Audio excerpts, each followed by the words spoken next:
हिंदी को देवनागरी लिपि का उपयोग करके लिखा जाता है।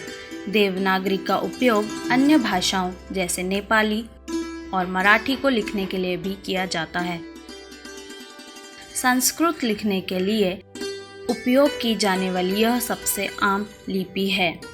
कई अन्य भाषाओं में लिपियां हैं जो देवनागरी से संबंधित है, जैसे कि बंगाली, पंजाबी और गुजराती। देवनागरी लिपि उल्लेखनीय स्थिरता के साथ हिंदी भाषा की ध्वनियों का प्रतिनिधित्व करती है, जबकि अंग्रेजी वर्णमाला के कई अक्षरों को कई अलग अलग तरीकों से उच्चारण किया जा सकता है। देवनागरी में 11 स्वर और 33 व्यंजन होते हैं और लिपि को बाएं से दाएं लिखा जाता है।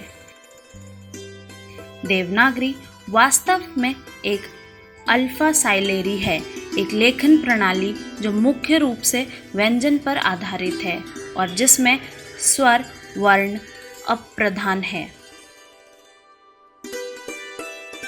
देवनागरी की मौलिक प्रतिभा यह है कि प्रत्येक अक्षर का एक व्यंजन का प्रतिनिधित्व करता है, जिससे एक अंतर्निहित स्वर द्वारा अलंकृत किया जाता है।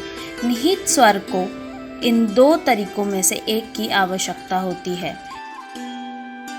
एक विशेषांक चिन्ह जिसे हलंत कहा जाता है या लिग्च जिसे संयुग्मक कहा जाता है। निहित स्वर के अलावा एक स्वर को इंगित करने के लिए मात्राओं का उपयोग किया जाता है। स्वतंत्र स्वरों के लिए पूर्ण अक्षर का उपयोग किया जाता है। इस सुंदर लिपि का अध्ययन अक्षरों का क्रम सटीक वैज्ञानिक सिद्धांतों के अनुसार है। प्रत्येक अक्षर एक अलग ध्वनि का संचार करता है। ध्वनि में सूक्ष्म भेदों को पहचाना जाता है।